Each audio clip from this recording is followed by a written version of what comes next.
जलन। ममता बहुत ही सीधी और प्यारी लड़की थी, वहीं सुनील एक सरल और आगे बढ़ने की सोच रखने वाला लड़का। सुनील, बेटा सुनील कहाँ है? अरे जरा एक गिलास पानी तो दे दो। हाँ माँ, अभी आया। क्या माँ, पानी तेरे सर के पास ही तो रखा है, क्या हो गया है? तबीयत खराब है क्या? अरे नहीं नहीं, वो उठने का मन ही नहीं कर रहा था तो देखा ही नहीं। वैसे क्या कर रहा है? यहाँ बैठना मेरे पास। माँ पढ़ रहा था। वो कहना नौकरी में तो वक्त नहीं मिलता, अब ऑफिस से घर आकर ही तो वक्त मिलता है। अच्छा अच्छा ठीक है, पढ़ ले जा बेटा। सुनील पढ़ लिख कर और आगे बढ़ना चाहता था, लेकिन माँ की तबीयत खराब देखकर सोचता है कि शादी ही कर ले। कब तक माँ का ख्याल वो अकेले रख पाएगा? तो एक दिन, माँ ये ममता है, मैंने इससे शादी कर ली है। तुम्हारी तबीयत भी ठीक नहीं रहती तो मैंने सोचा शादी कर लेता हूँ। घर संभालने वाली और तुम्हें संभालने वाली कोई आ जाएगी तो अच्छा रहेगा। माँ अचानक से सामने बहू देखकर हैरान रह जाती है। बेटा ये क्या बात होती है? न बैंड, न बाजा, न दहेज, न शगुन, ऐसे कैसे बहू आ गई? माँ तू तो जानती है मैं नौकरी के साथ पढ़ाई कर रहा हूँ, तो कहाँ से इतना पैसा बचा पाता कि धूमधाम से शादी करता। वैसे भी माँ लोग तो आकर खाकर निकल जाएंगे, इसलिए बस वैसे ही। माँ जी, मैं आपका ख्याल रखूंगी। वैसे भी ये आगे की पढ़ाई कर रहे हैं, अच्छा कुछ कर गए तो सबके दिन फिर से अच्छे आ जाएंगे। सास को ममता की बात ठीक तो लगती है, लेकिन मन में कहीं ना कहीं लगता है कि कहीं बहू बेटे को लेकर फुर्र ना हो जाए और फिर तो वो रह जाएगी अकेली। बेटा देख, मेरा जो कुछ भी है वो सुनील ही है, और सुनील का भी अब इस दुनिया में मैं ही हूँ और कोई नहीं। क्या सुनील? बिल्कुल माँ, लेकिन आज से ममता भी मेरे जीवन का अहम हिस्सा है, जैसे तू है। सास को बड़ा बुरा लगता है कि उसकी सल्तनत में कोई और हिस्सेदार कैसे हो सकता है। कैसे कोई और उसके 30 साल के बेटे की जिंदगी में अचानक से आकर बराबर का हिस्सेदार बन सकता है। देख बहू, मैं भले थोड़ा बीमार रहती हूँ, लेकिन इसका मतलब यह नहीं कि घर की चीज़ों में मेरा कंट्रोल खत्म हो गया है। मैं आज भी इस घर की रानी हूँ, समझी? बेटा सोचता है कि ये माँ को अचानक से क्या हो गया। कल तक जो माँ कहती थी कि जिंदगी का कोई भरोसा नहीं, वो अचानक से जंग के मैदान की झांसी की रानी कैसे बन गई? माँ क्या हो गया है? सब ठीक है ना? अचानक कैसी बात कर रही हो? ममता का आज पहला दिन है, स्वागत करो उसका। आसपास की आंटियों को बुलाओ, नई दुल्हन की मुंह दिखाए करवाओ। खैर, सास होने का फर्ज निभाती है और बाद में एक सहेली के साथ बाहर निकल जाती है। क्यों नहीं बताया नहीं कि बेटे का ब्याह कर रही हो? वैसे तो सारा दिन हम ही में घुसी रहती हो। अरे मुझे भी तो अभी पता चला, यूं अचानक सर पर लेकर आ गया।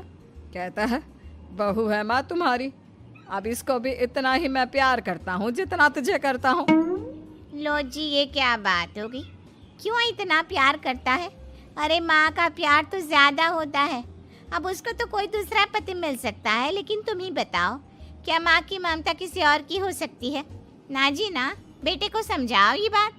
अरे क्या समझाऊं, मुझे तो खुद ही समझ में नहीं आ रहा कि क्या हो रहा है। जो बेटा कल तक माँ माँ करता था, अचानक से बीवी बीवी का राग आलाप रहा है। देखा, उसकी बीवी ना सुंदर और जवान है। सुंदरता के आगे तो एक से एक नहीं टिके, तो तेरा बेटा किस खेत की मूली है? सास को भी समझ में आ जाता है कि बहू की सुंदरता के आगे माँ का प्यार किसी काम का नहीं।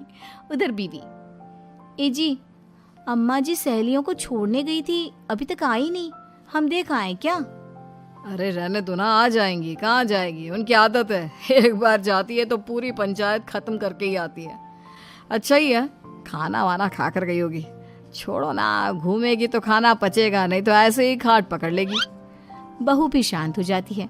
उधर सास सोचती है कि आज थोड़ा देर से ही घर जाती हूँ, जब बेटा परेशान होकर ढूंढेगा तब मजा आएगा।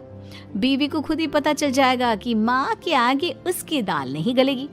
लेकिन वहीं दूसरी ओर घर पर, ए जी, माँ जी अभी भी नहीं आई, हमको तो घबराहट हो रही है कि क्या करें, जाकर पता करें किसी के घर। अच्छा, कहाँ जाओगी ये भी बता दो। पहला दिन है तुम्हारा इस घर में और एक ही दिन में मोहल्ला छानोगी क्या? हाँ, तो आप भी तो नहीं जा रहे हैं ना, हमको फिक्र हो रही है। अरे यार, ये रोज का है अम्मा का, खाओ और सो जाओ। बस फिर क्या था। बेटा बहू खाना खाते हैं और कमरे में सोने चले जाते हैं। उधर जब सास को कोई देखने नहीं आता तो वो हार कर घर आ जाती है, जहाँ वो देखती है कि सारे घर की लाइट्स बंद है। सास को गुस्सा आता है। बहू, ममता बहू कहाँ हो? लेकिन सारे दिन की थकी बहू को ऐसी नींद आती है जैसे किसी ने भांग की गोली खिला दी हो। वो तो नहीं उठती। उठकर आ जाता है बेटा। अरे क्या बात है अम्मा, काहे चिल्ला रही हो? अरे सो जाओ ना, सुबह की थकी है बहू, वो सो रही है। जोर से बोलोगी तो नींद खुल जाएगी उसकी। माँ को गुस्सा आ जाता है। फिलहाल तो सो जाती है, लेकिन मन ही मन ढेर सारा जहर बहू के लिए भरा होता है। सुबह बहू चाय बना रही होती है कि सास धीरे से गैस तेज कर देती है, जिससे चाय का बर्तन जल जाता है। और जैसे ही बहू चाय का बर्तन उठाती है उसका हाथ जल जाता है। मेरा हाथ जल गया। वो जोर जोर से चिल्लाकर इधर उधर भागती है कि सास थोड़ी देर में उसके हाथ में पानी डाल देती है। हाय रे बहू, क्या कर रही हो? पहली बार रसोई छुई हो क्या? सासू माँ गलती से गैस तेज रह गई थी और बर्तन जल गया, जिससे मेरा हाथ जल गया। हाय रे, कितना गंदा दाग। छी छी छी छी, मुझे तो उल्टी आ रही है तेरा गला हुआ मांस देखकर। तू ना मुझे अभी साथ से खाना मत लगाना। बहू भी खुद का हाथ देखती है तो उसे भी रोना आ जाता है। कुछ दिनों के बाद सास की सहेली आती है। बहू चाय बनाकर लाती है। उसके जाने के बाद सहेली कहती है, बहू की सुंदरता ऐसी है कि कोई भी दीवाना हो जाए। वैसे तेरे बेटे का क्या हाल है? अरे वैसा ही है, बहू के पीछे लट्टू। क्या करूं, कुछ समझ में नहीं आ रहा। मैंने तो बहू के चेहरे पर दिवाली के पटाखे की चक्री फेंक दी, उसका पूरा चेहरा जल गया। अब देखो ना रही सुंदरता, और ना ही अब मेरा बेटा उसे पूछता है। अरे अब तो वो उसे छोड़कर दूसरी भी देखने को बोल गया है मुझे। बहू सारी बात सुन रही होती है।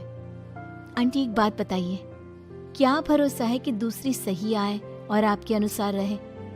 देखिए आंटी, मेरी सासू माँ को गलत बात सिखाने की जरूरत नहीं है। हमारा परिवार साथ में खुशी से रह रहा है। देख बहू, मेरी सहेली की बेइज्जती ना कर, वही अच्छा रहेगा तेरे लिए, समझी? बहू नहीं मानती है। वो बार बार उनकी सहेली को घर से निकल जाने को कहती है। तभी सास की सहेली पास के चूल्हे से लकड़ी लाकर बहू के चेहरे पर लगा देती है। बहू जोर जोर से रोने लगती है। अरे ये क्या कर दिया? मैंने कहाँ किया, ये तो तूने किया। तू ही नहीं चाहती थी कि बहू बेटे के साथ रहे, भला मैं क्यों करूंगी? मैं तो चली, निपटो अब। बहू रो रही होती है, दर्द से चिल्ला रही होती है, लेकिन सास उसे डॉक्टर के पास नहीं ले जाती। तभी पति आता है। क्या हो गया ममता? ये दाग कैसे लगा? तुम कैसे जली? ममता कुछ नहीं कहती, बस दर्द से करा रही होती है। पति माँ की तरफ देखता है। हो ना हो माँ, ये पक्का आपका काम है। आप ही ममता से जला करती थी ना। देखना माँ, अब पुलिस आएगी, केस बनेगा, लेकिन पहले मैं ममता को अस्पताल लेकर जा रहा हूँ। सभी अस्पताल जाते हैं, जहाँ डॉक्टर ममता की सास से कहते हैं, आपने तो नहीं जलाया ना बहू को? अब ममता की सास के तो पसीने छूट रहे होते हैं। वो घबरा कर कहती है, ना ना डॉक्टर साहब, कैसी बात करते हैं? हम क्या जलाएंगे अपनी बहू को? डॉक्टर ममता के पति से पूछते हैं। देखिए, क्योंकि ये ससुराल में जली है तो मामला पुलिस का बनता है, तो आप पहले पुलिस को बुलाइए, तभी इलाज पूरा होगा। सास डर जाती है कि अब तो बच्ची जिंदगी जेल में ही रहना होगा। रहने दीजिए ना, पुलिस को क्यों बुलाना? सारी हंसी खत्म हो जाएगी जब पुलिस के डंडे पड़ेंगे। बहू को जलाना भले ही बहुत आसान हो, लेकिन उसके बाद सारी जिंदगी जेल की हवा खाना। सास डर जाती है। पुलिस आती है। पास लेटी दर्द से करा रही ममता स्टेटमेंट देती है। तो क्या हुआ था? कैसे जली आप? ममता पास खड़ी सास को देखती है। बेटी बताओ, कैसे जल गई तुम? ओए, काका का किरण वाली शाहरुख, चुप, बिल्कुल चुप। सास चुप। सभी इंतजार करते हैं कि ममता क्या बोलेगी। जी, मैं खाना बना रही थी, लकड़ी उड़कर मेरे ऊपर गिर गई और मैं जल गई। सास बहू की बात सुनकर रोने लगती है। देखा माँ, कितनी समझदार है ममता। ये चाहती तो, हाँ बेटा, ये चाहती तो मैं आज जेल में होती। मुझे माफ कर दे। मैं आगे से अभी कभी ऐसा नहीं करूंगी। बहू के साथ मिलकर रहूंगी। मुझे माफ कर दे।